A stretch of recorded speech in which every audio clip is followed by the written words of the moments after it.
Bueno, pues, buenos días, chicos. Gracias. ¿Cómo? Queríamos otro puente, pero yo no lo vi. Pero no estuvieron en línea la clase anterior, ¿verdad? Sí. Ok, pues chicos, hoy tenemos otro invitado especial. En esta ocasión es el maestro en ciencias José Saavedra Ávila. Él viene del colegio de posgraduado y le va a estar dando continuidad al tema que hemos estado trabajando ahorita, que es manejo de sistemas agrícolas de conservación. En esta ocasión, él nos va a estar hablando más sobre el control de malezas. Ya hemos hablado de cuestiones que tienen que ver con los problemas derivados del abuso del control químico. Pero él va a profundizar en algunos detalles, por ejemplo, sobre la resistencia. Y nos va a mostrar algunas alternativas, sobre todo con lo que tiene que ver también con la rotación de cultivos, pero algo muy interesante que nos va a quedar aquí es la parte de la rotación de refrigeración. Entonces, eso es lo que vamos a estar viendo con él, y pues ahora le damos la palabra para que nos hable un poquito. Bueno, cuando empiece a hablar, tienen que adivinar de qué país es. Bueno, pues nada, primeramente muchas gracias por la invitación. Ya es la segunda vez, ¿no?, que nos invita. Y pues el día de hoy, como bien lo comentaba la maestra, voy a hablar un poco acerca de la agricultura de conservación y del control de malezas. Si hay alguna palabra que tal vez no entiendan, ahí me interrumpen o me cortan. Si yo vengo de Bolivia, entonces algunos ejemplos que voy a estar mostrando, tal vez acá no tengo la experiencia en México, no conozco mucho, pero voy a venir hablando lo que se ha venido realizando en Bolivia, específicamente en el departamento de Santa Cruz, donde se siembra bastante soya y pues se ha implementado ya hace muchos años la siembra directa o la agricultura de conservación hace muchos años. Entonces, cualquier duda me pueden interrumpir en cualquier momento. Entonces, para empezar un poco, quisiera hablarle acerca de una pequeña introducción, ¿no?, de qué es la agricultura de conservación. Entonces, uno de los conceptos pues sería que es un sistema de producción agrícola y que sea sostenible para el ser humano, que implica combinación de tres pues factores principales que los voy a ir mostrando en la siguiente diapositiva. Con lo que quisiera que se nos quede al menos en esta plática es con las tres factores que debemos implementar en una agricultura de conservación. Lo primero es que debemos alterar de manera mínima el suelo. Sí se puede utilizar implementos, un arado de cincel, pues ahí vemos algunos bueyes o alguna labor cultural, pero lo importante es que tratemos de remover el suelo de la mínima forma. Entonces, el segundo factor pues sería el uso de residuos de cosecha. Esto se ha venido implementando y ha funcionado muy bien, sembrar un cultivo, por ejemplo, soya, luego sorgo, que deja bastante materia orgánica en el suelo, bastantes residuos, y que eso nos va a seguir en el siguiente ciclo del cultivo. Y la última, la rotación de cultivos. La rotación de cultivos es muy importante porque pues ayuda o rompe cualquier factor o cualquier, por ejemplo, una plaga, su ciclo lo rompe, si es una plaga, una enfermedad, que ya hemos venido viendo, no sé ahorita en qué semestre estén, si han llevado alguna materia tal vez, yo creo que sí, ¿verdad? Malezas tal vez. No, pues entonces, sí están bien. Malezas, entonces, pues nos han venido enseñando los productores y tienen bastante razón. Al hacer la rotación de cultivos rompemos el ciclo ya sea de una enfermedad, ya sea de una plaga, y en este caso también de las malezas. Entonces, al rotar cultivos, vamos a utilizar otra forma de control que no va a ser la misma. Entonces, vamos a cuidar esas moléculas, si podemos. La siguiente, por favor. Esta es una foto de un artículo que saqué y sigue los mismos principios. la mínima destrucción del suelo, que no se remueva el suelo, la máxima cobertura posible y de diversificación de cultivos. Esta es otra foto que saqué del CINIT. El CINIT viene trabajando en agricultura de conservación aproximadamente desde 1990 y pues ellos han implementado también esos 3 factores: diversificación de cultivos, ya decía, rompe el ciclo de la enfermedad, de las malezas, de las plagas, controla las malezas. ¿Por qué? Porque al diversificar cultivos, las mismas malezas no se van a presentar. Otro factor importante que sería que hay una reditualidad en el bolsillo del agricultor, ya que al sembrar otros cultivos diferentes, pues lo que hace es tener un portafolio más amplio al momento de compra y demanda, ¿no? No sembrar todos los años maíz o soya o frijol, sino hacer un intercalado de cultivos. El movimiento del suelo ya lo venía comentando y la cobertura del suelo con residuos. ¿Podemos? Esta es una foto del año 2018, ese año pues inicié la maestría aquí en protección vegetal y pues ese año en Veracruz nos adentramos un poco a la problemática que había en esa zona se siembra bastante maíz y se siembra bastante piña. Entonces podemos ver esta planta, tal vez ya me imagino que ya la conocen, es Zacate Johnson o sorgo alepense.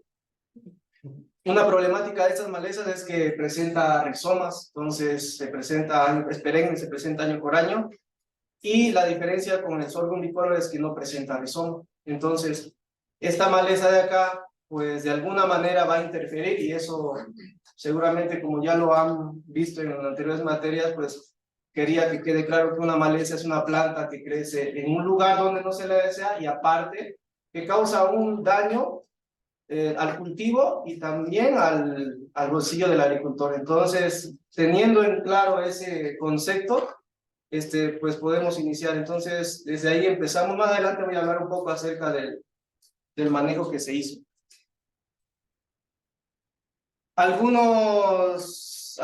Bueno, aquí les muestro un porcentaje de reducción. Generalmente las malezas pueden ocasionar hasta el 100% de pérdida del cultivo.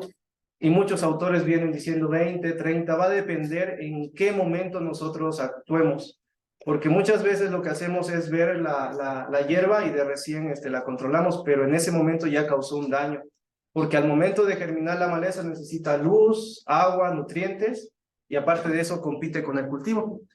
Y podemos ver algunos estudios en arveja o guisantes, chícharos, donde el porcentaje de reducción de rendimiento se redujo a un 73%. En lechuga, del 50 al 56%. En chile, que nosotros llamamos ají, 44%. Y pimentón, pues fue el más dañado con 94%. Y tomate es otro, ¿no? Bueno, le decimos tomate, pero es el rojo, el jitomate, que hay una reducción del 48% y un 71%. Todas las malezas pues causan daños ya dependiendo del periodo crítico de cada cultivo, pero generalmente las primeras 3 a 4 semanas es lo ideal. Entonces aplicar algún preemergente sería lo ideal, pero siguiendo con la diapositiva podemos ver a continuación esto. Quería mostrarles solamente como una pequeña introducción, donde en un artículo pues encontré que había proyecciones hasta el año 2050 de cómo va a estar la demanda de cereales. Entonces, vemos que desde el año 1980 hasta el 2020 han pasado, bueno, 43 años. Y aquí está, en el eje de las Y, está la demanda que está en petagramos, que un petagramo es pues 1.000 millones de toneladas, pero para decir, vamos a colocarle 1, 2, 3. Vemos que hasta el 2023 la proyección estaba que se necesitaba aproximadamente 3. Pero del 2023 al 2050 nos quedan 27 años y ahí necesitaríamos, en el mejor de los casos, aumentar a pues la mitad, ¿no? 3.5. En el peor de los casos casi tendríamos que doblar eso a 6. Lo que no hemos hecho en 43 años, tenemos que hacerlo ahora en 27 años, de aumentar la producción de cereales. Entonces, pues hay bastante trabajo y pues tenemos que hacerlo en la misma, prácticamente las tierras pues ya se van reduciendo, hay que hacerlo de la mejor manera, utilizando métodos como el control cultural, que ya lo vamos a venir platicando más adelante, pero quería que se queden más o menos con esta idea de que las proyecciones a futuro es que la demanda va a aumentar de cereales y tenemos pues entre 27 años para casi hacer lo que nuestros padres y abuelos han hecho en 43 años. Entonces, es algo con lo que debemos quedarnos. Ahora, las causas de la resistencia, traté de definirla más o menos en 3 factores. Hay muchos más, pero con lo que quisiera que nos quedemos es con estos 3. ¿Qué causa la resistencia de malezas herbicidas? Uno de los casos puede ser el uso del mismo mecanismo de acción, que seguramente ya lo han venido escuchando en los cursos de malezas, y eso es muy importante. ¿Por qué? Porque el mismo mecanismo de acción, a pesar de que sea otro herbicida, pues si no se usa de la misma manera y se utiliza el mismo y el mismo, vamos a llegar a ocasionar la resistencia o a seleccionar biotipos resistentes. Es el caso de los inhibidores de ALS, que solamente con 2 o hasta 5 años ya se seleccionaron biotipos resistentes. La presión de selección también influye de manera bastante. ¿Por qué? Porque se va aplicando lo mismo año con año. Y si sembramos el mismo cultivo, nuestro portafolio de control se reduce. Entonces, es una manera de aplicar el monocultivo, también sembrar lo mismo, pues reduce nuestras herramientas de trabajo, ¿no? Sí, cualquier pregunta que tengan en cualquier momento me pueden interrumpir aquí. Aprendemos todos. Bien, las causas de la resistencia de malezas herbicidas, pues aquí está el uso del mismo mecanismo de acción. Traté de ejemplificarlo con unos esquemas, no sé si aparece en la siguiente, por favor, sí. Por ejemplo, los inhibidores de ALS, como sabemos, van a una enzima que es la acetolactato sintasa o sintetasa. Esa enzima produce aminoácidos esenciales que es valina, leucina e isoleucina. Si la planta no produce eso, se queda chaparrita, luego empieza la clorosis, luego la necrosis y finalmente la planta pues muere, ya sea una maleza. Entonces, ¿qué es lo que hacen los biotipos resistentes? Lo vamos a explicar en las siguientes diapositivas, pero ¿cómo avanza esto? Pues el primer año aplicamos un herbicida cualquiera, no sé, iodosulfurón, mesulfurón, clorsulfurón, o cualquiera que termine en ron. Entonces, vemos que no les pasa nada. En la siguiente generación, puede ser que haya un biotipo, alguna mutación, alguna sobreexpresión de los genes, entonces puede quedar una sola, pero les comentaba en la anterior plática que una maleza puede llegar a producir más de 50,000, 60,000 semillas. Al menos en Bolivia es diferente la densidad de siembra en maíz, se siembra 60,000 plantas de maíz por hectárea, 66,000, aquí creo que aumentan a 120,000, en soya 230,000, pero con una sola planta, si la sembrábamos así, alcanzaría para cubrir toda esa hectárea. Imaginémonos que fueran 2 plantas, pues ya nos cubre todo. Y en la tercera generación ya van quedando 3, y en la última puede ser que más del 50%, es lo que se ha venido viendo desde la aparición de los herbicidas más o menos desde la Segunda Guerra Mundial. Aquí está este es el caso de la resistencia de malezas, algunos mecanismos, y esto es interesante porque siguen pasando los años y se siguen descubriendo nuevos mecanismos de resistencia. La última vez que tuvimos la oportunidad de estar en una estancia, había una problemática en Brasil que fue la rápida necrosis al 2,4-D, es decir, se le aplicaba el herbicida 2,4-D que controla hoja ancha, y lo que hacía es una rápida necrosis. Las hojas pues prácticamente se sacrificaban por toda la otra planta para que siga viva. Entonces a ese mecanismo le llamaron rápida necrosis. Pero los más comunes son la resistencia en el sitio objetivo, que quiere decir que tenemos una enzima, ya sea la más conocida, quizás fuera glifosato, ¿no? Hagamos un ejemplo, que ahí está la enzima EPSPS. Entonces puede haber una mutación, puede haber una sobreexpresión, Y si en ese gen que tiene alrededor de, por ejemplo, en los inhibidores de ALS, tenemos alrededor de 2000 pares de base. En todo ese gen puede haber una mutación y puede ocasionar la resistencia, que lo vamos a detallar más adelante, pero también hay el metabolismo mejorado. Las plantas, cuando ingresa el herbicida, va colocando azúcares, glucosa, y va haciéndolo al herbicida menos tóxico, cosa que cuando llega al sitio de acción, pues prácticamente no le pasa nada. Entonces va agregando azúcares, va agregando agua, va rompiendo las cadenas del herbicida, y lo que hace es pues la planta sobrevivir. Lo mismo con la absorción, el secuestro del herbicida, pues lo que hace prácticamente la célula es todo llevarlo a la vacuola y evita que ese herbicida llegue al sitio de acción. Este es un ejemplo que se ve en Amaranthus palmieri. Creo que en el norte de México ya hubo resistencia en Amaranthus palmieri, entonces lo que hace es sobreexpresar bastantes genes y no causa daño a la planta. Entonces, con lo que quisiera que nos quedemos es que las malezas les aplican un herbicida, pues ellas, como no se pueden mover y alzarse y irse a otro lado, van a buscar cualquier método para sobrevivir, ya sea detoxificación, resistencia. Entonces, como no se pueden mover, no pueden hacer nada, entonces buscan un mecanismo que eviten que se muera. Entonces, pues sería eso. La siguiente. Acá se ve más a detalle. Esta es la enzima acetolactato sintasa, o los inhibidores de ALS. Dentro de este grupo están las sulfonilúreas para controlar maíz, luego están las imidazolinonas, triazolpirimidinas, pero coloquemos un ejemplo. Supongamos que esto es nicosulfurón o iodosulfurón que se va a utilizar en maíz. Esta es la enzima, y estas barritas que se ven acá es la estructura química del herbicida.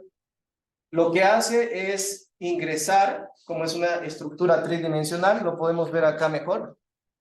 Y si en alguno de estos puntos cercanos a la estructura del herbicida hay una mutación,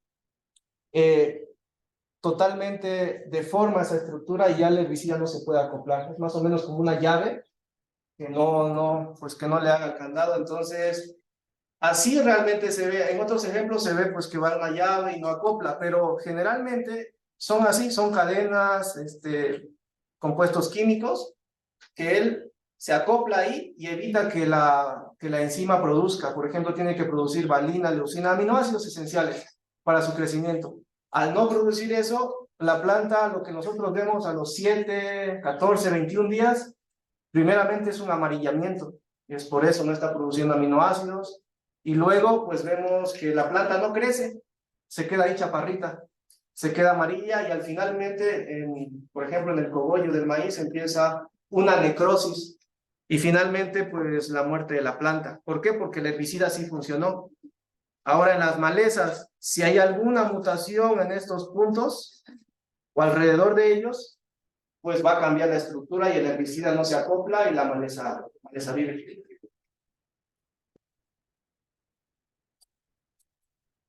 Esta es la página de la website, que seguramente lo han visto anteriormente. Pues ahí está toda la información que quieran consultar de México, de otros países, de Bolivia, de Estados Unidos. Pero lo que quería mostrarle es este crecimiento exponencial que ha venido año con año. Los herbicidas se crearon pues en la Segunda Guerra Mundial con el 2,4-D, luego hubo el 2,4-DTE y pues algunos le llamaban el agente naranja, que fueron utilizados, pero lo que quiero hacerme entender es que a partir de esto, las empresas, las compañías, pues se dieron cuenta que tenía una acción contra hojas anchas. Entonces empezaron a disminuir la toxicidad, a bajar la dosis, y es lo que ahora utilizamos para controlar todo lo que es hoja ancha, 2,4-D, y se sigue vendiendo hasta nuestros días. Ya han pasado bastantes años, más de 73 años, 72, y todavía se sigue vendiendo, ¿no?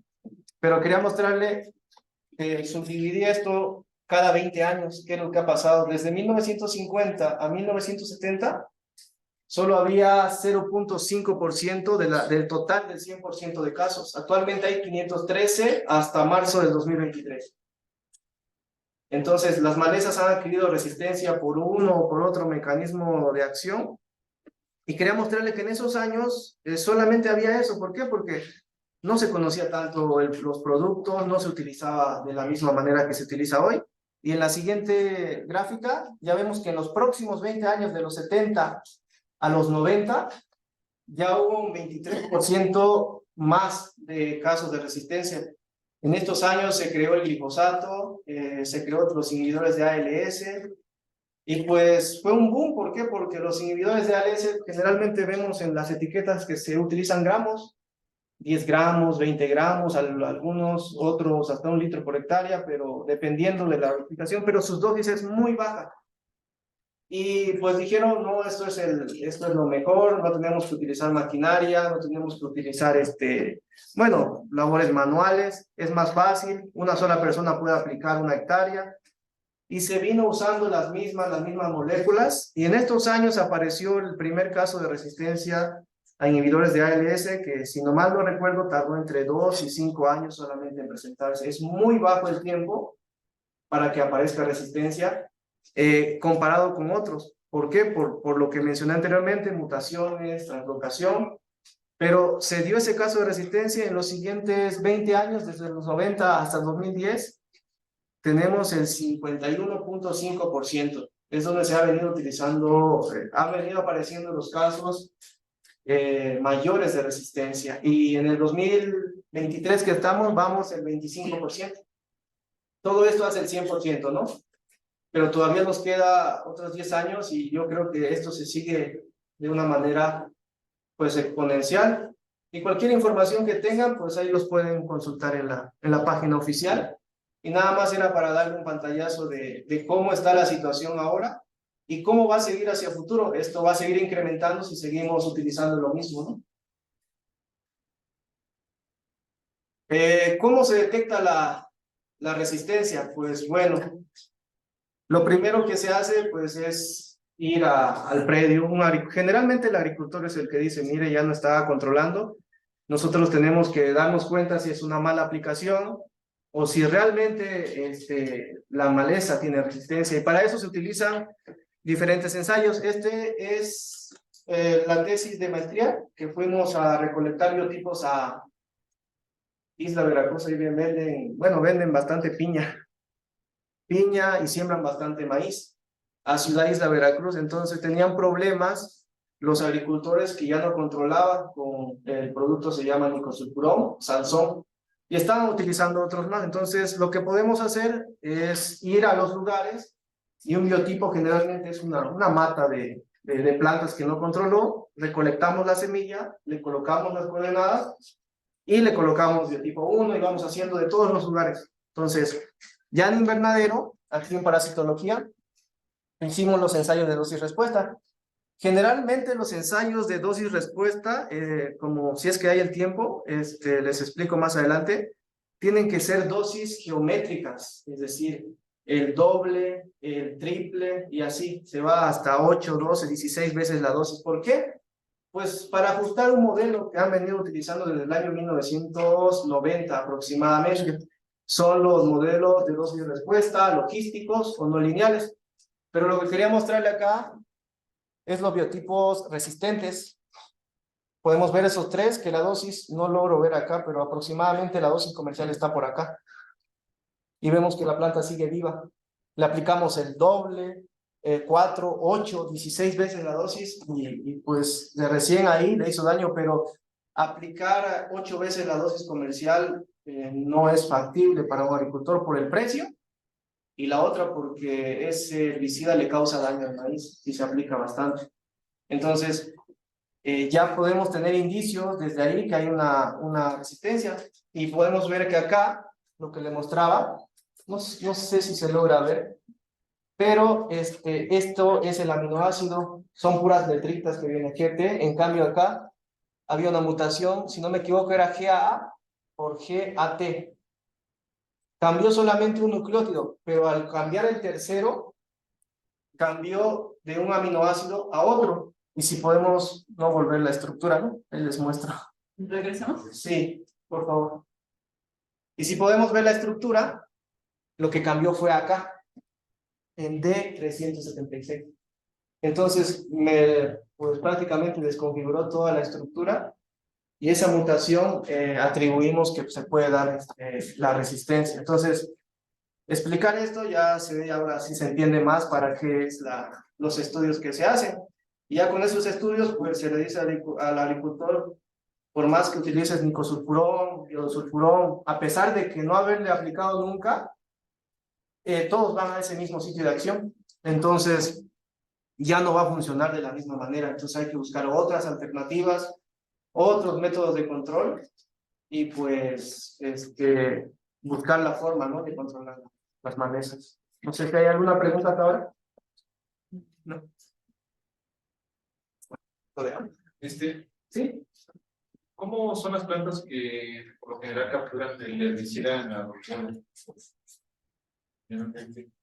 Hojancha, bosta, Pues la mayoría de las plantas capturan siempre una cierta parte del herbicida y son por unos transportadores, pues con un carrito que los lleva hasta la vacuola y ahí los depositan y con el tiempo ya se van degradando y como la vacuola es bastante grande, evita que se dañe la célula. Y en total, en el camino, hagan de cuenta que es como un camino y que el herbicida va a tener obstáculos, bueno, para llegar, porque la planta ya se da cuenta, es como cuando nosotros introducimos algo a nuestro organismo, aunque sea una bebida alcohólica, cada rato estamos botando todo eso, ya sea por el sudor, excretando mediante la orina. Entonces, en las plantas es lo mismo, se dan cuenta que no es algo bueno para la planta y van colocando no solamente uno, pueden ser todos los mecanismos al mismo tiempo. Entonces puede ser cualquier tipo de planta. Sí. Bueno, maleza. Sí, las malezas en cualquier tipo, no solamente en eso. Ese es un ejemplo, pues porque ya se vino estudiando, ya tenía algo de información, pero eso se puede presentar en cualquier planta que uno haga presión de selección.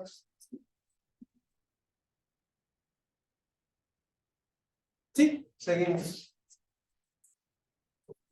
Bueno, pues los métodos de control, vamos a ir viendo, son lo que más o menos resumí, que serían estos. Hay diferentes métodos, el mecánico, pues que ya se ha venido utilizando desde años, la labranza, desde utilizar los asadones, no sé cómo le llaman acá, sí, asadones, es que a veces digo, voy a decir algo que no es, pero sí, pues asadones, el deshierve manual, que según, pues ha sido bueno, pero es laborioso, ¿no? Y ya a veces nosotros queremos algo más fácil. Anteriormente se hacía inundación, si había bastante agua, irrigaban todo el suelo, la maleza germinaba, y entonces, pues, ahí era el momento de controlar, ya sea mediante quema, mediante uso de algún herbicida, podía ser manual, y últimamente la aparición de maquinaria, ¿no? De los implementos agrícolas, que vamos a ir ya entrando en ese tema. Y el control cultural, pues lo ideal sería hacer la rotación de cultivos. Es lo que, pues es una de las técnicas que no es cara. Cualquiera de estas técnicas culturales, pues no. Utilizar el cultivo de cobertura, a veces nosotros lo que hacemos es limpiar o dársela al ganado. Si justifica, pues sería bien, pero si tenemos otro cultivo que nos da más materia orgánica, podemos dejar una parte para los animales y otra parte ahí en el cultivo. El uso de enemigos naturales, no estoy tan familiarizado con ellos, no tengo tanta experiencia, pero se ha visto en artículos que los coleópteros, algunos patógenos, controlan cierto tipo de malezas, pero sin embargo es la posibilidad de que se vayan a otras que tal vez nosotros queremos que no, que queden vivas. Y pues el último sería el químico. En los últimos años se han venido realizando herbicidas más amigables con el medio ambiente, los herbicidas orgánicos, y pues en comparación desde los años 1950 hasta ahora, pues las cosas han ido cambiando, principalmente por la salud, por los estudios. No digo que sean buenos, pero se ha estado trabajando. Generalmente para producir un herbicida, algunas empresas gastan hasta $200 millones y eso es tal vez poco, pero seguramente es un mercado grande que les da reditualidad y por eso se realiza, ¿no? Y se han ido realizando más investigaciones en los últimos años.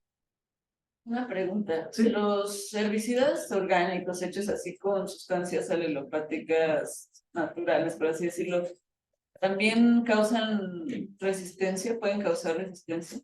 Es una buena pregunta, no he ahondado en eso, pero sería un motivo de estudio, ya que sus ingredientes de ellos es como que más de amplio espectro, se podría decir. Los herbicidas ya van identificados a una enzima. Por ejemplo, en el glifosato ya va una enzima. Y la enzima, pues como es chiquita, ya puede mutar esa parte, pero en los orgánicos, por ejemplo, el aceite de eucalipto, he visto que se va utilizando. Entonces es como de más amplio espectro, podría ser una ventaja para eso, como los fungicidas, ¿no? Entonces hay uno de amplio espectro, va a toda la parte y no causaría eso. Sería interesante estudiar eso. Las ventajas y desventajas. Pues bueno, en el control mecánico, pues no es tóxico, no vamos a utilizar nada tóxico, solamente tener cuidado con los implementos al momento de utilizar. Rompe la parte superficial del suelo, pero en algunos casos es relativamente barato, dependiendo de la cantidad de extensión que tengamos. Y pues la desventaja es que depende del tiempo y del clima. Esto es muy importante. ¿Por qué? Porque al menos en Bolivia vemos que los suelos al momento de que llueve no pueden ingresar la maquinaria, entonces hasta se puede perder el cultivo por eso, ¿no? Entonces, tener en cuenta de que los suelos que no tienen pues materia orgánica, que no están, algunos están compactados, pero en la parte superficial la maquinaria se puede quedar pues ahí y no seguimos con nuestro trabajo. En el cultural, la única desventaja es que no proporciona un control total, pero no es tóxico, conserva la humedad y mejora la calidad del suelo, por todas las cosas que venía diciendo anteriormente. Y pues el control químico es más fácil, porque es más fácil sacar a mano, bueno, es más fácil dejar una hectárea que estar sacando a la mano.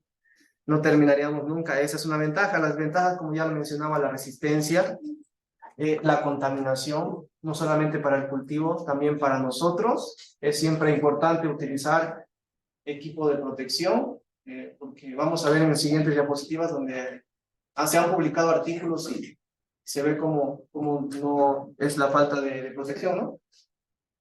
Y bueno, volviendo al tema de la agricultura de conservación, ¿qué es lo que hace? ¿Podemos alterar de manera mínima el suelo? Con la agricultura convencional, no. ¿Por qué? Porque utilizamos equipos como el romplado, la rastra, que lo que hace es disgregar el suelo y deja prácticamente el suelo limpio, sin nada encima. Entonces, la alteración del suelo es alta. En cambio, en la agricultura de conservación, pues prácticamente tenemos que hacer el surco nada más para sembrar y no remover, no realizar nada. La superficie del suelo en la agricultura de convencionales es cubierta y en la agricultura de conservación cubierta, ¿no? Otros puntos importantes podría ser las malezas. Se establecen las malezas no solamente en la parte superficial, sino hasta más profundidades, 50, dependiendo del equipo. Entonces, lo que hace simplemente es guardar nuestras semillas para las próximas generaciones con la agricultura convencional. Con la agricultura de conservación, pues las malezas están en la superficie del suelo y pueden venir roedores, pues otros animales, entonces se las van llevando y aparte de eso, al estar en la superficie, está en contacto con el sol, con otros factores que van a hacer que de alguna manera las van a estimular para que germinen y de esa manera todo ese banco de germoplasmas que se encontraba ahí, solamente va a germinar ahí en la parte superficial y va a ser más fácil controlarlas. Acá hay otro estudio, un poquito ya antiguo, pero que nos puede dar una idea de cuánto es la cantidad de residuos que dejan los implementos agrícolas. Por ejemplo, el arado de vertedera, que es el que está en la foto, prácticamente invierte el suelo, pues prácticamente no deja nada, ¿no? de residuos, lo deja limpio. Y nosotros diríamos, pues está bien, porque sí está bien, pero en los primeros 35 centímetros podemos ver, pero luego la presión que ejercen los discos es bastante. Entonces, eso se va a compactar y después de esa superficie ya la porosidad del suelo no va a ser la misma, no va a haber infiltración de agua, las raíces no van a crecer y el cultivo en algunos lugares que hacen agricultura convencional se ve que los cultivos están chaparritos y en algunos casos amarillentos, no era deficiencia de algún elemento, no eran las malezas, se controló bien, pero ¿qué era? Era la compactación del suelo. Entonces, un factor muy importante de la agricultura de conservación es que pues el suelo nos va a mantener vivo, microorganismos abajo de él, entonces es muy bueno. El cultivador de campo no reduce tanto, un 80%, y el romplado un 60%. No sé si hay la siguiente, por favor. De los estudios que he visto acá en México, están trabajando en Puebla, en Oaxaca también he visto, en Guanajuato, pero en Puebla hicieron un estudio con diferentes genotipos de maíz. Coloquemos de variedad 1, variedad 2, genotipo 1, genotipo 2. Entonces, querían ver ellos qué cantidad de residuos dejaba ese cultivo. Y vemos que en el caso del maíz, deja de 2 toneladas hasta 6 toneladas en este estudio. Lo probaron en 4 localidades y vemos que de la misma manera se comporta acá. Desde 2, no sé si veo bien, 8. Entonces hasta 8. Esa es una cantidad muy buena para empezar la agricultura de conservación. Muchos lo que hacemos es, eso tal vez se lo damos a nuestros animales, que también puede ser una ventaja, pero tenemos que empezar a ver que con un solo con poca materia podemos empezar a establecer nuestro cultivo como siembra directa. Esta es otra foto donde se sembró trigo y luego de eso se sembró maíz. Entonces, funcionó bien en este cultivo de agricultura de conservación y vemos que no se altera nada, no se altera nada el suelo, está ahí, no crecen las malezas. Y también se utilizan herbicidas en esta época, pero ya va disminuyendo de acuerdo a la cantidad que veamos en nuestro predio, ¿no? Ahora, los principios de agricultura de conservación y su relación con el control de malezas. Anteriormente estábamos hablando de que si dejamos las semillas en la superficie del suelo, pues van a venir roedores, otros factores bióticos que van a causar pues que las plantas emerjan, ya sea bióticos o abióticos. Lo primero es la depredación de las semillas de malezas. Vienen los animales y van reduciendo ese banco de germoplasma. Si una planta me producía 60,000 semillas, entonces van a venir otros factores que van a llevársela. O lo más importante es que al estar en contacto con el sol y con el rocío de la lluvia, las malezas van a germinar. Y es lo que queremos. Lo preferible es controlar 1 o 2 años que tener nuestras malezas ahí en el banco por unos 25 años. Es el caso de Zacate Johnson, que puede llegar a estar más o menos unos 25 años y todavía es viable. Y tenemos nosotros semillas en el Colpos que no están refrigeradas y ya tenemos 8 o 10 años guardadas y pues ya no germinan. Entonces, ahí podemos ver la competencia que tienen las malezas. Es una foto que sacamos en el 2018, ¿no? En el microscopio normal. Y podemos ver esta parte que cubre la semilla, que es la testa, donde cuando de recién se cosecha, es hermética, es como una caja fuerte, ¿no? No entra agua, no entra oxígeno. La semilla prácticamente es como si la guardáramos en un refrigerador que se mantenga. Entonces, pues al hacer agricultura convencional, invertimos el suelo, la dejamos ahí que se vaya degradando esto. Al siguiente año, si hacemos agricultura convencional, lo volvemos a incorporar y entonces año con año sigue. Y ese sería un punto importante para la agricultura de siembra directa, porque al estar en la superficie, le cae la lluvia, vienen los pájaros, aparte de eso, se va degradando esta cubierta, que es la más importante.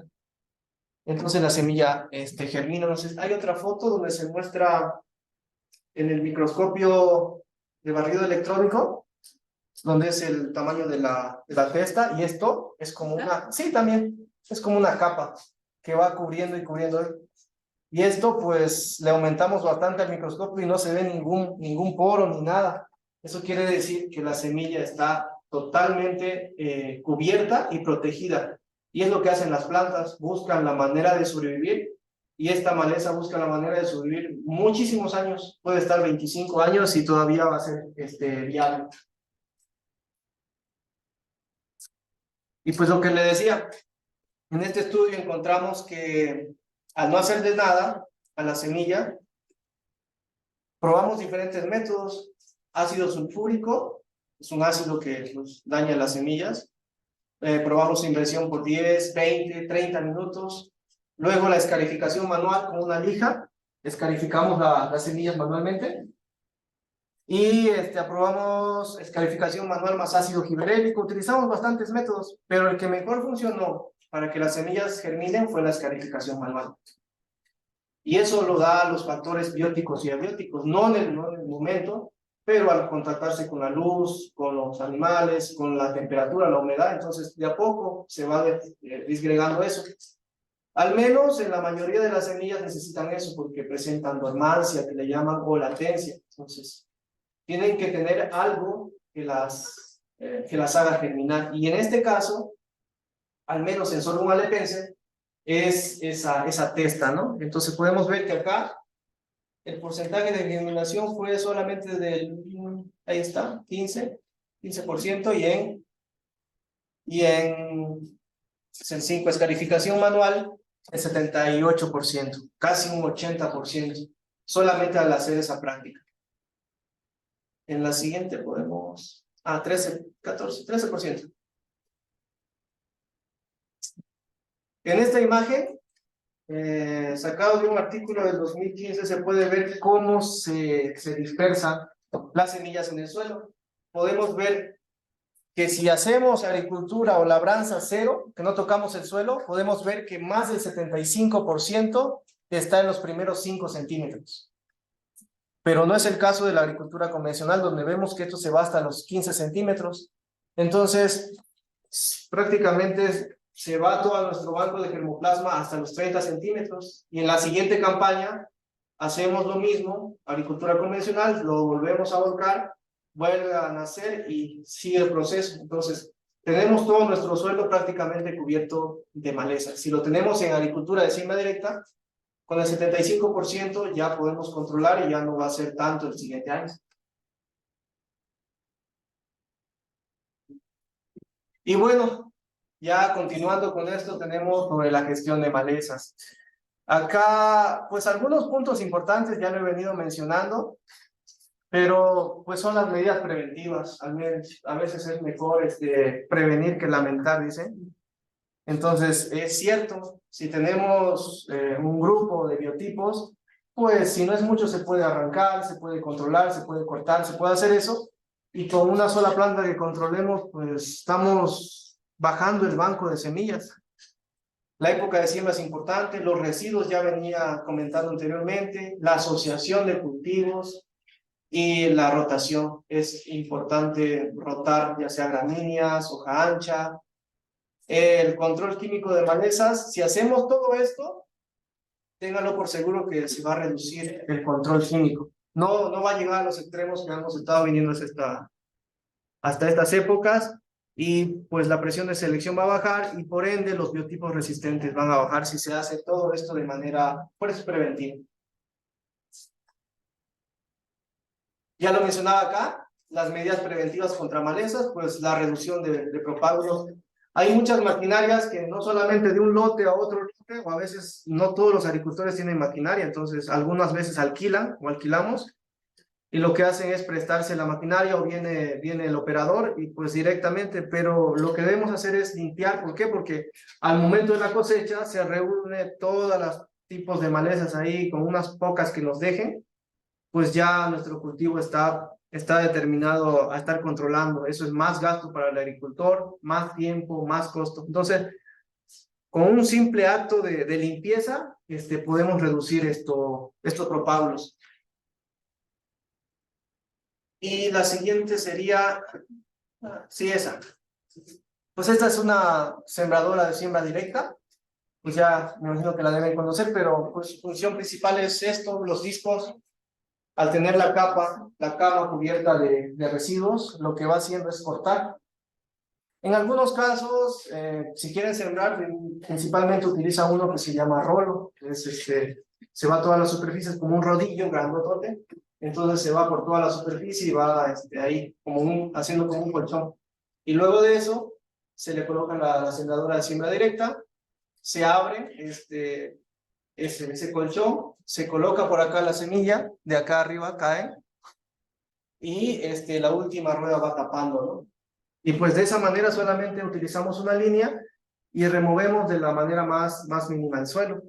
Entonces aquí se puede apreciar mejor cómo están las ruedas, y aquí hasta ahí para fertilizar el fertilizante. Al mismo tiempo podemos colocar un fertilizante de base, ¿no? Este es es una foto hace ya muchos años, ahí en los estudios de licenciatura estábamos probando las coberturas en el cultivo de soya, también se probó en el cultivo de frijol, de donde salí de la Universidad Autónoma Gabriel René Moreno, ahí en Santa Cruz. Entonces, estábamos viendo eso y vimos que pues tuvimos que hacer, bueno, una parcelita pequeña, estudios, no se hizo, en todo el periodo no nació ninguna maleza, el cultivo se controló bien, se mantenió la humedad y pues no llovió, entonces pues vemos que sí funcionaba al menos ahí. ¿De qué eran los residuos? ¿Perdón? ¿De qué eran los residuos? Tenían bueno, no era específico porque si vemos en la parte de atrás había muchos cultivos de los que sembrábamos experimentos, ya sea sorgo, frijol. El estudio no fue específico, sino que todos esos se mezclaron, se colocaron hasta pasto. Y como era poco el experimento, pues lo que hicimos es cubrir todo eso y ya no creció. Vale, eso. Que hemos estado platicando de la importancia de la relación carbono-nitrógeno de los residuos. Okay. Y si eran de leguminosas, pues está bien, porque no hay inmovilización del nitrógeno. Pero si son, por ejemplo, residuos de gramíneas que tienen una relación carbono-nitrógeno más alta, Sí. pues puede haber inmovilización del nitrógeno y tal vez hay que fertilizar más. Bueno, son detalles que vamos platicando, ¿no? Con él. Sí, está interesante. Pues sí, la mayoría, el mayor porcentaje era de gramíneas, ahí por lo que se puede ver. Leguminosas es bueno y lo vamos a comentar más adelante. Pues ahí, como decía la maestra, aquí tenemos cultivos de cobertura. El mismo trigo es un cultivo de cobertura, el centeno, son gramíneas. Las malezas que suprime por algún otro efecto alelopático, porque luego bueno, nos acomplejamos con tantos nombres, pero lo que sí producen son ácidos, algunos compuestos alelopáticos, y por ejemplo, el leucina indica que es un pasto. Si sembramos después trigo, pues de alguna manera suprime por ese efecto alelopático que tiene, igual hacerlo ahí. Amaranthus palmieri, otro problema importante también.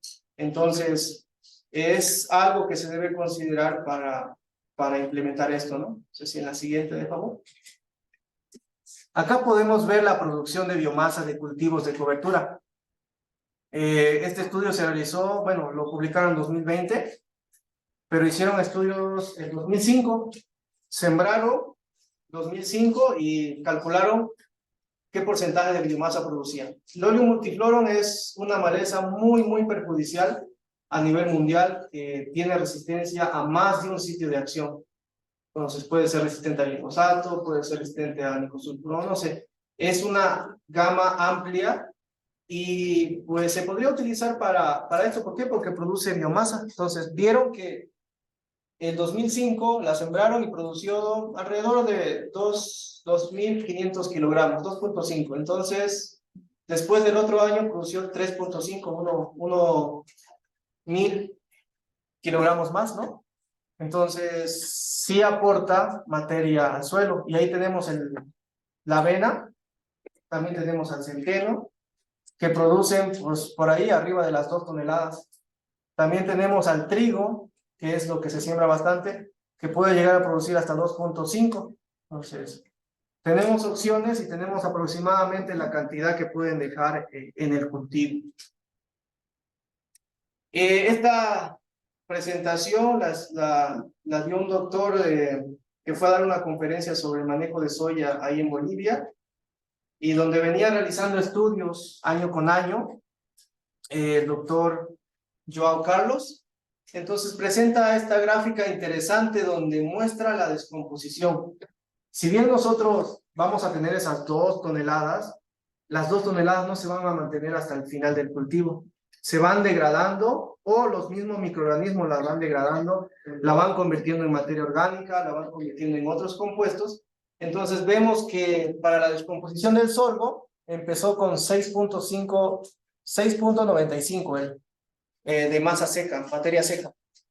Y hasta el final, que fue la cosecha, pues ahí vemos, ¿no? Que bajó, bueno, 3.75 toneladas. Y hasta los 250 días, solamente 1.85. Entonces, no solamente con un año se va a realizar esto, sino va a ser año con año. Se incorpora al suelo, el cultivo que quede se vuelve a incorporar y así vamos a tener pues bastantes residuos, ¿no?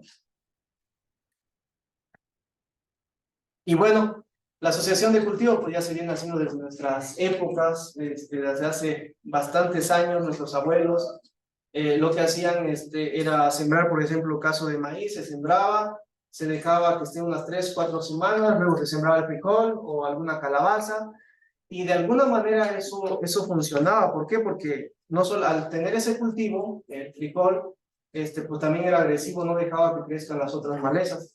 Indiferentemente, eso nos va a ayudar a bajar, pues a controlar las malezas, solamente con una práctica sencilla que es sembrar, y aparte tenemos 2 cultivos. Sí, por favor. Esta es la rotación de herbicidas que les mencionaba. Lo pueden consultar en este artículo o en la página que les mencionaba de la website, que pues ahí están todos. Hagamos de cuenta que esta es una célula, perdón. Aquí están los cloroplastos, las mitocondrias, y los herbicidas van a un sitio de acción. Por ejemplo, los inhibidores de ALS van acá, ¿no? Luego también están los de la protoporfirinógeno oxidasa, bueno, en fin. Aquí van otros, aquí van otros, aquí van otros. Entonces, al saber nosotros esto, lo que vamos a hacer es rotar. Si sabemos que hay los 2 herbicidas que van acá, lo que debemos hacer es cambiar por otro que vaya tal vez acá, tal vez acá, tal vez acá. Entonces, al conocer el mecanismo de acción, lo que se hace es rotar los herbicidas. Por más que vamos a un agricultor y le pregunte qué está aplicando para su maíz, dice nicosulfurón, y luego el otro año ¿qué aplicó? Ionosulfurón, pero resulta que va al mismo lugar, va a la misma enzima, a pesar de no haber aplicado nunca. Entonces, lo que se puede hacer aplicar es otro mecanismo de acción, y de esa manera, con esas cosas pues tan sencillas, se puede reducir la resistencia de malezas herbicidas.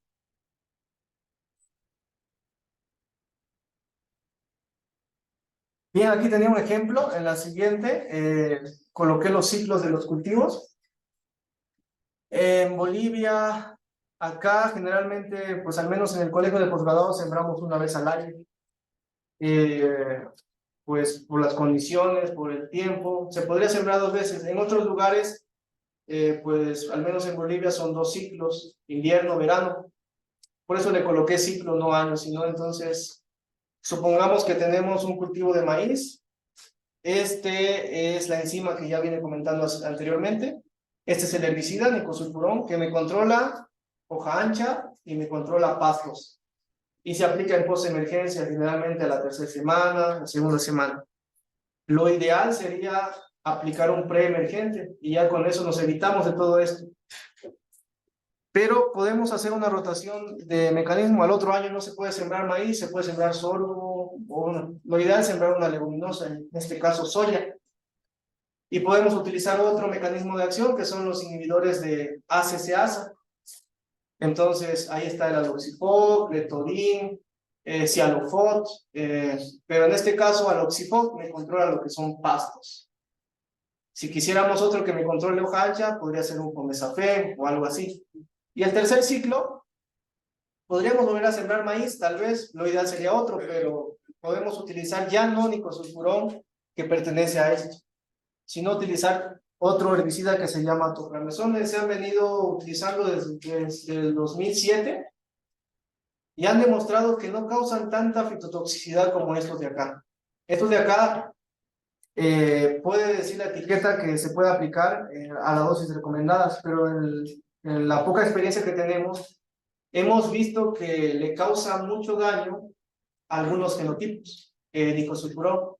Topramezone se ha demostrado que es más seguro para el cultivo y controla mejor las malezas. Entonces se vienen realizando nuevas investigaciones, nuevos mecanismos de acción y también nuevas alternativas para el agricultor, que pues la mayoría vienen utilizando lo mismo y lo mismo. Ya si se le da otra alternativa, se le puede dar una alternativa más, ¿no? Para él. Otra cosa muy importante pues sería el equipo de protección. El equipo de protección, pues al menos desde mi experiencia yo digo que es bastante bueno utilizarlo. ¿Por qué? Porque pues año con año de alguna u otra manera nos va a causar un poco de daño. Entonces, utilizar la máscara, la protección y la calibración de los equipos, ¿no? Siguiente, de favor.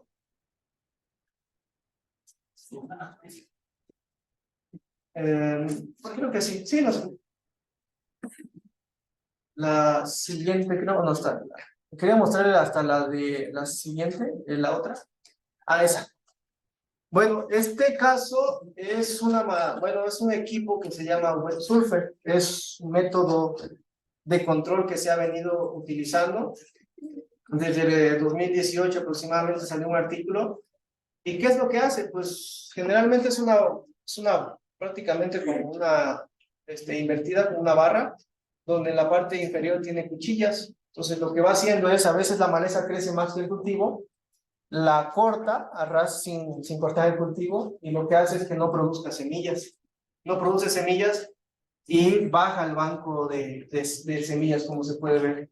En la anterior, desde ahí, pues se vienen utilizando otros métodos que podemos utilizar, donde vemos que ahí no tienen protección, y pues son artículos que sí están publicados en revistas ahí indexadas. En la siguiente podemos ver que el señor utiliza una barra casera y está tirando 2 bueyes, y automáticamente ahí va tirando todo el agroquímico, ¿no? Pero pues tenemos que tener en cuenta la seguridad que debemos tener al momento de aplicar. Y la siguiente, es otro que le llamaron el Sec Destructor, donde en pocas palabras es un molino incorporado en una cosechadora, una sembradora, donde la semilla que se cosecha pasa por diferentes tamices de selección. Pues son equipos más inteligentes, donde lo que hacen es seleccionar la maleza y lo que lo hacen es triturar. Entonces todo lo triturado sale por una parte de la cosechadora, y eso se convierte pues en algún abono, materia orgánica. De esa manera, pues ha demostrado una eficiencia del 99%, pero también, pues, tener uno de estos equipos no cualquiera lo puede tener, sino agricultores que tienen la capacidad de comprarlo. Entonces, sí está un poquito caro. Ah, sí, se escucha. Bueno, quería mostrarle un poco acerca de los equipos que se van utilizando hace poco.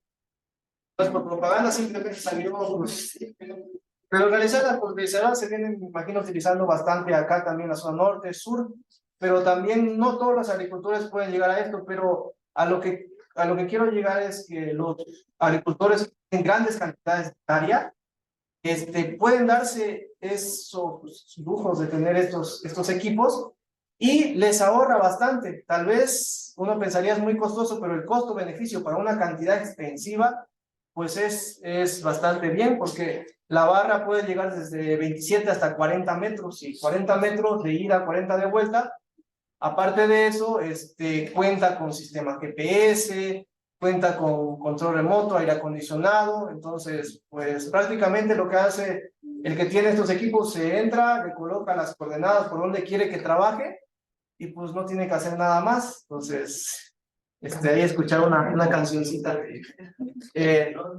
Sí, pues son equipos que se vienen utilizando, la parte de ahí se ve, van moviéndose al mismo tiempo con la máquina y entonces, por más que tengamos este lado, no va a haber no va a quedar ese, va a haber traslape entre boquilla y boquilla. Y pues son equipos que sí se tienen y con el tiempo van a ir abaratándose los costos, porque hay mucha competencia de esos cultivos, de esos equipos, perdón, en estos cultivos. Entonces, nada más era para mostrarles que se puede hacer agricultura de conservación desde lo más básico, que cualquiera puede hacerlo, ya hasta los agricultores que tengan más dinero, pues pueden hacer de cualquier forma agricultura de conservación. ¿Sí? Bueno, algunos casos de estudio, algunas experiencias que hemos tenido, al menos acá en México estaba investigando y en Guanajuato ahí siembran bastante avena, si no me equivoco, maíz también. Sí, entonces han venido el CIMIT, como les comentaba, trabajando desde 1990 y han visto que al cambiarse a agricultura de conservación, ellos obtuvieron 1.5 toneladas en comparación de las prácticas convencionales. En la siguiente puedo explicar acerca de qué pasó en Oaxaca, qué pasa en Oaxaca. También están implementando sistemas, pero intercalados de asociación, por ejemplo, siembran frutales, y en lugar de estar el cultivo todo descubierto, pues siembran maíz. Entonces tienen doble propósito ahí, y de alguna manera se está incentivando esto de acá. Algunos de los países que están ahí a la cabeza y que nos han enseñado un poco son Estados Unidos, que hace bastante agricultura de conservación, de siembra directa, Argentina, Brasil. Brasil y Argentina, pues más que todo Brasil es nuestro vecino más cercano del departamento donde nos encontramos, y ahí el cosito que está en rojo, pues ahí estamos nosotros, Bolivia, que hasta ese año teníamos, creo que más de medio millón de hectáreas ahí en agricultura de conservación, que ya va subiendo poco a poco, porque ha demostrado que es eficiente, pero también no todo es bueno. Ahorita voy a mostrar otras problemáticas. Ahí están todas las hectáreas que hasta ese año se habían sembrado, que se tenía datos. Y bueno, en México, como les comentaba, se estaba implementando. No tengo los datos exactos de cuánto actualmente están, pero sí sé que ya se están de a poco las personas concientizando y se están dedicando a la agricultura de conservación. No tengo entendido si en el norte del país ya está implementado, no sé, tal vez sí, me imagino, pues siembra extensivo ahí. Y bueno, quería mostrarles lo que se ha venido realizando. Bueno, al menos en Bolivia no es tanto así, pero este es un caso extremo de usar la misma molécula. Glifosato va a una enzima que es EPSPS, entonces se aplica en soya resistente al glifosato, que también pues se siembra ya. Entonces hay veces que se aplica hasta 3 veces, hasta 4 veces. Antes, en barbecho, tenemos malezas, aplicamos glifosatos, en la siembra de glifosato, y como es resistente al glifosato, después de la siembra también glifosato. Eso ocasiona biotipos resistentes, utilizar la misma molécula. ¿Y cuál sería la manera ideal de utilizarlo? Pues bueno, si queremos utilizar la molécula, al menos reducir el porcentaje de aplicación o las aplicaciones. Si aplicábamos 3 veces, solamente tal vez en barbecho. Si tenemos hojas angostas, algún pletodin, aloxipop o algún inhibidor de la ACCasa. Y si tenemos hoja ancha, el Formesafen también puede funcionar, que es otro inhibidor de la PPO, que es protoporfirinógeno oxidasa. Entonces, pues son enzimas que en realidad son diferentes enzimas. Lo que queremos es no aplicar lo mismo, rotar mecanismos de acción de los herbicidas, que al menos en esta plática pues sería lo que quisiera dejar a entender, que se debe rotar no herbicidas, sino los mecanismos de acción. En la siguiente foto, esta fue una foto reciente, el mes pasado, ahí le pedí favor a un amigo de la licenciatura que ahora se dedica a sembrar bastante soya. Él siembra bastante soya en agricultura convencional y también en agricultura de conservación, porque muchas veces el suelo no se presta tanto. En la zona norte es lo que sembramos más agricultura de conservación, pero él mostró algunos problemas que se está teniendo por utilizar algunos herbicidas año con año. Por ejemplo, no sé si se logra ver acá estas manchas o todo esto de acá. Sí se logra ver, ¿verdad?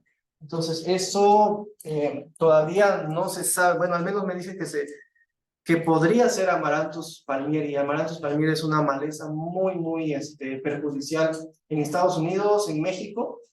Entonces, ya se está teniendo problemas de control. La agricultura de conservación funciona en ese sentido, pero acá tuvieron que hacer una aplicación de paraquat para desecar la soya. Pues a veces no pierde esa humedad, entonces lo que se tiene que hacer es desecar a la planta, y el paraquat, como es prácticamente de contacto, pues lo que hace es desecar la planta, desecaron las malezas para que ya no produzca más semilla. Entonces es una manera de verlo así, cómo está funcionando, ¿no? Otro ingeniero nos pasó otra foto donde su padre realiza, pues está realizando agricultura también de conservación, pero por sublotes. No es un terreno muy grande, pero sí se realiza. Acá se siembra una puñens, que es tipo col, donde sí tiene bastante materia orgánica. Entonces, se va rotando. Un año se siembra acá, el otro año se siembra acá, acá. Y pues a los lados se siembran cultivos intercalados, jitomate, maíz y yuca. No sé si han probado la yuca. Sí. Sí. Entonces, sí se comen con unas asadillas. Sí, muy bueno. Entonces, pues la rotación de cultivos ahí va rotando, va intercalando y se va haciendo, y no se tiene que hacer de la noche, bueno, de un solo día, dice. Pero pues se puede empezar con esto y a los lados empezar y luego empezar a rotar. Es una alternativa si tenemos nuestra propia finca o una pequeña parte, ¿no? Esto fue el 2019, si no me equivoco. Ahí tuvimos la oportunidad de realizar una estancia en Brasil, y había una estación experimental ahí donde hacían agricultura mezclada, agroforestería. Gracias. Entonces acá están los eucaliptos, aparte de eso que producen algunos aceites, repelente para malezas, tenían los pastos acá, y en la otra gráfica, aparte de ser agrosilvopastoril, en la siguiente gráfica se puede ver. Nada más.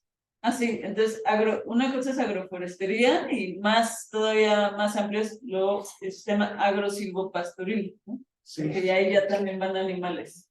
Sí, venían bastantes animales, pero se tenía seccionado los lugares, no podían entrar los animales y sembrar, ¿no? Entonces había una parte para eso, otra parte para los cultivos, y estaban implementando y comentaban que estaban teniendo buenos resultados. Aquí vemos maíz, en alguna parte donde se colocó agricultura se ve que no hay malezas, acá se ve un poco ya de malezas, pero si tenemos cobertura, el porcentaje reduce. Entonces,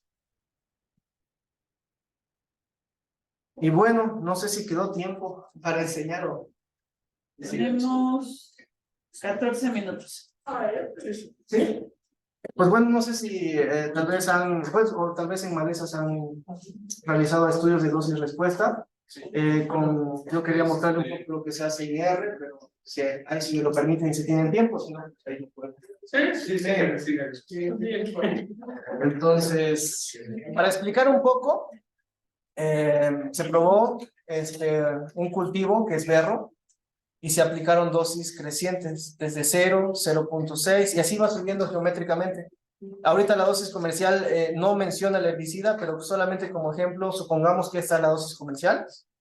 Se aumenta 3 veces, 8 veces, dosis geométricas. Evidentemente, al ir subiendo la dosis, el peso de materia fresca va a ir disminuyendo. Vemos que desde 11, estas son sus repeticiones, y desde acá ya va reduciendo hasta llegar a esta dosis que solamente produjo un 3.4 gramos desde 11. Entonces, lo que hacemos nosotros es ajustar estos modelos de regresión no lineal de 3 parámetros, de 4 parámetros. Es una regresión, no es una regresión lineal, sino es una regresión logística. Y pues quería ver si lo puedo presentar acá en la computadora. Gracias.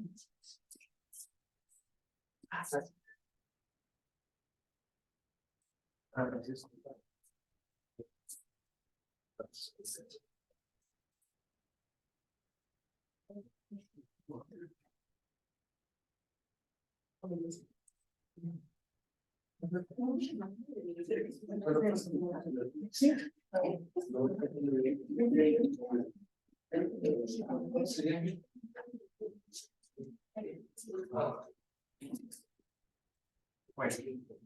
Les voy a mostrar cómo, miren, vieron que se hacía la curvita, ¿no? Eso significa que sí está presentando resistencia a esa maleza. Si fuera una línea recta, significa que no. Y les va a mostrar cómo lo hace con R. O sea, unos comandos para hacer esos estudios con R. Pues seguramente ya deben estar más metidos en R que yo, ¿verdad? Porque tienen bastantes cursos. Ojalá.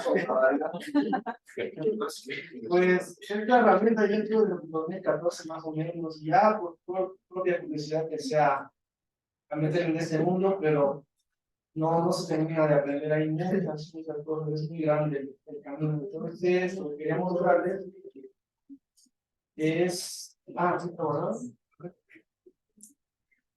Es cómo se realizan los estudios de dosis de respuesta.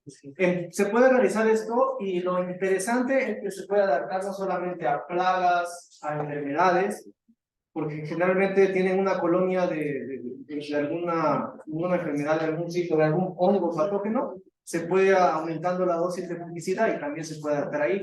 Algún herbicida orgánico, en ecología se puede adaptar ahí.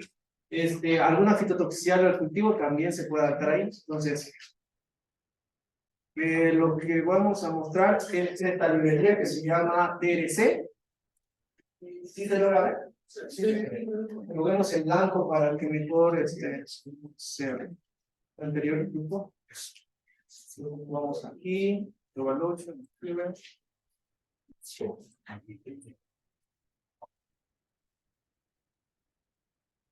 ahí se ve mejor, ¿verdad? Así se ve mejor. Entonces, pues en simples palabras, R tiene 4 loops. Bueno, trabajamos con RStudio, donde se tiene cuatro ventanitas. Esta ventana de acá es para escribir todo lo que son mis scripts, que son códigos que uno va escribiendo y los va guardando. Acá se vienen guardando todo lo que vamos creando, los objetos. En este caso tenemos lo que vimos en la presentación, los tratamos de ordenar de esta manera, ¿no? Aquí están las dosis, donde dice concentración, que va desde 0 hasta 20, y el peso, que va desde 11 hasta 3.5.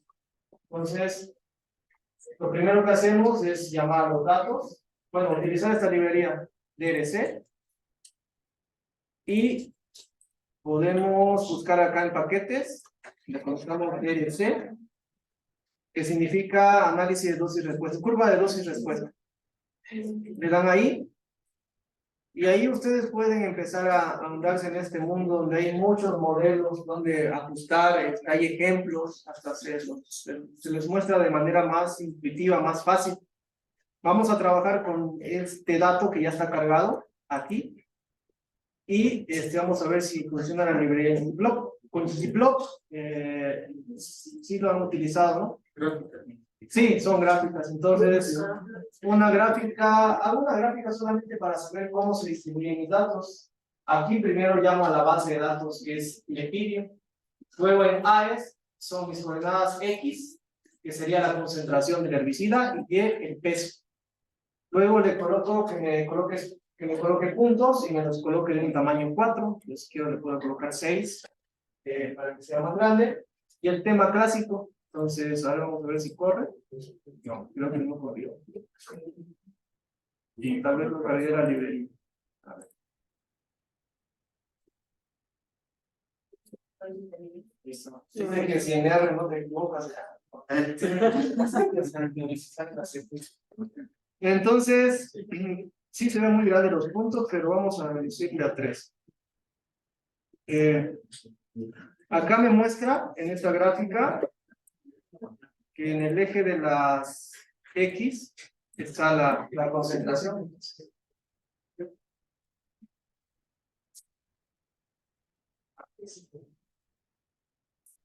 Ahí está.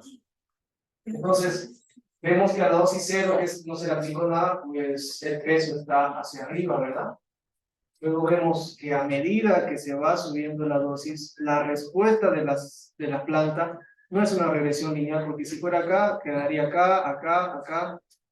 Entonces, cada individuo se puede comportar de una manera diferente. Entonces, estos modelos prácticamente nos ayudan a predecir cuál va a ser el comportamiento de esa planta ante un herbicida, ante un fungicida, que se vienen utilizando los que les gusta estudiar los fungicidas, a los insecticidas, o a otro factor, inclusive, hasta se podría hacer con la competencia entre planta y planta. Se puede colocar en diferentes tipos de planta y ver cuál va compitiendo. Entonces, las plantas más competitivas van a tener peso más alto con las otras que tengan el peso más bajo. Esto lo pueden ajustar a cualquier área de trabajo que ustedes deseen y es gratis, está en internet. ¿La dosis recomendada en qué punto de cura? Perdón, la dosis recomendada, el artículo no menciona, pero nosotros para este ejemplo vamos a colocar lo que estaba por 2.5, ¿verdad? Más o menos. Ajá. Solo como ejemplo, pero ustedes cuando aplican un herbicida ya saben la dosis. En el caso del nicotinamida, 60 gramos por hectárea. Y de ahí pueden ir subiendo a 120, 240, 480 y haciendo sus dosis geométricas. Entonces, solo para este ejemplo aplicamos esta fórmula, donde tenemos acá el peso, que va a depender de la concentración, que es la dosis. Cargamos los datos que ya están acá y le damos el modelo de 4 parámetros. No sé si puedo presentar acá ¿La presentación? Sí, la presentación es última gráfica. Pues lo tienes en tu...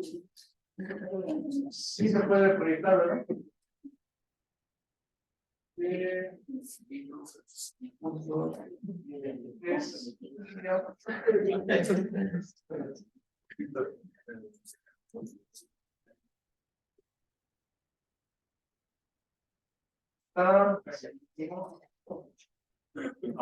Ajá, eso de acá. Sí se ve, ¿no? Sí. Entonces, el modelo se ajusta de la siguiente manera. La parte superior es el límite superior que lo vamos a denominar D. La parte inferior es C. La pendiente que se ve acá es B. Entonces, lo que queremos calcular es la DL50, que son modelos Probi que también acá les enseño, pero hacerlo de una manera más sencilla en R. Entonces, lo que queremos calcular nosotros es qué dosis reduce el peso de la materia verde en un 50%. Va a haber genotipos que reduzcan a la dosis de 3, otros a la de 2. Si nosotros vamos, entonces vamos a comparar nuestro biotipo resistente con el susceptible. Entonces, volviendo al ejemplo, corremos el modelo, está acá.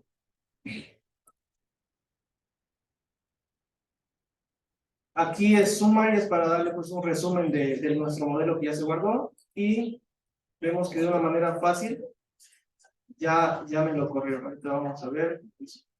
¿Ah? Ahí está. Ahí están los parámetros que me arroja el modelo y lo que nos interesa es esto. Es el E, que es la dosis requerida del herbicida para reducir el peso de la materia verde en 5%. Solo como ejemplo que colocamos que necesitábamos, que la dosis comercial era 2.5, ¿verdad? Solo como ejemplo.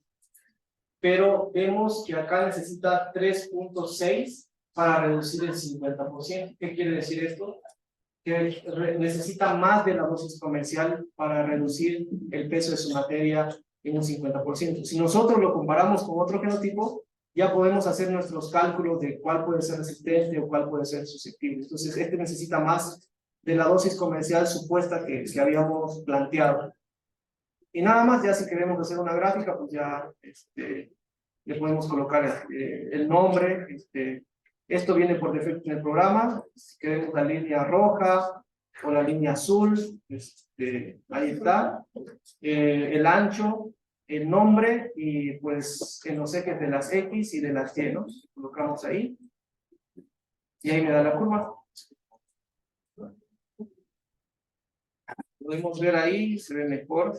Entonces, hasta ya se puede etiquetar los nombres, y esto ya se puede hacer de una mejor manera ya para publicar en algún artículo, y pues si se entra al mundo pues ahí de las malezas, o eso es lo que se van a topar día con día, pues es con estos análisis de dosis y respuesta que pues no están tan difíciles, y pues se puede hacer en R ahora.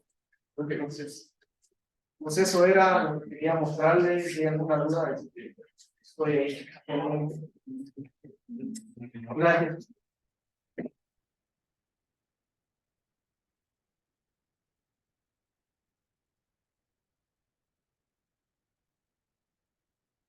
Bueno,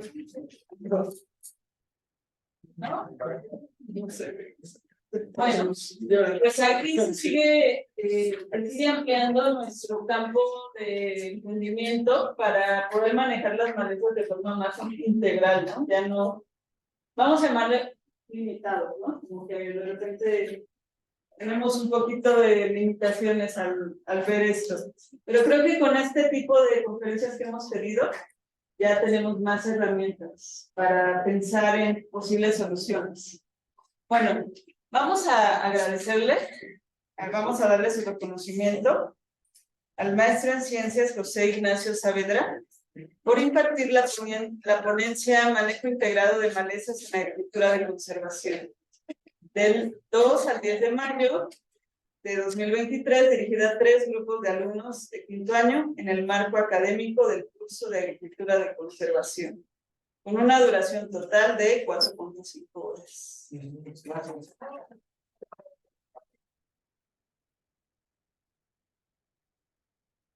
Vamos a invitar a 2 compañeros a dar unas palabras. Esta vez, pues a Vladimir y Karim.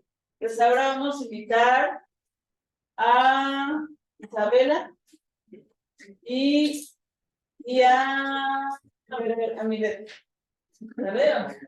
Adelante, chicas. Vamos a empezar con Isabela. En nombre de todo mi grupo, le agradecemos el tiempo y la dedicación que dio usted para prepararnos la presentación y exponernos de la manera más clara posible nosotros.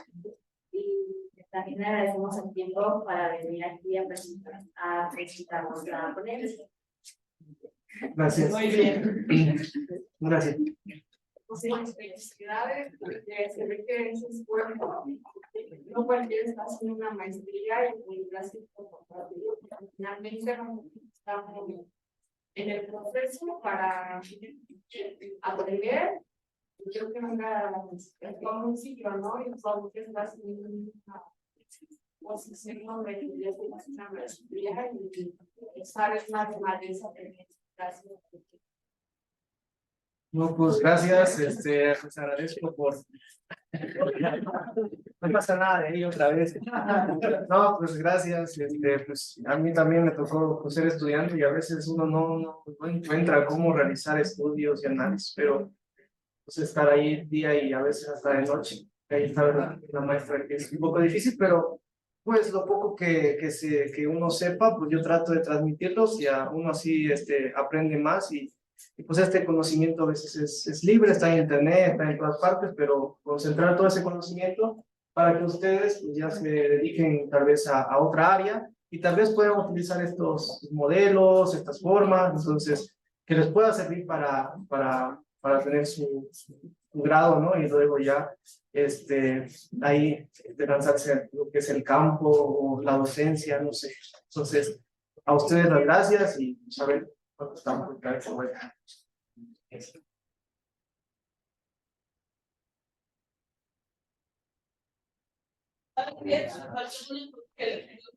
Ah, pues todos. No sé, como que no.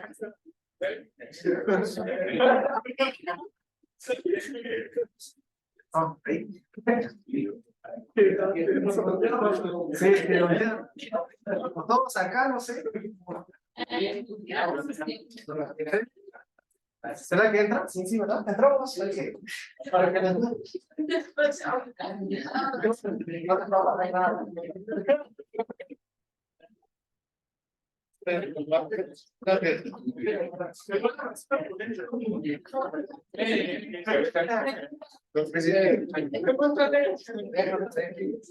en la página de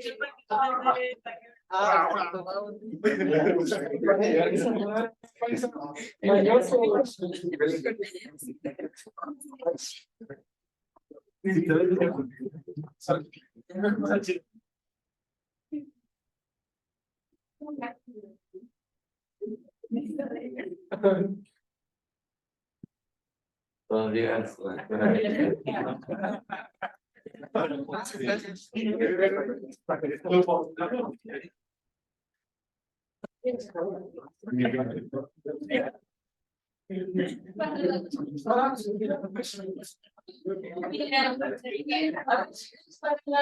Para la réplica de esta semana ya les mandé instrucciones. ¿Tienen dudas para hacer el mapa?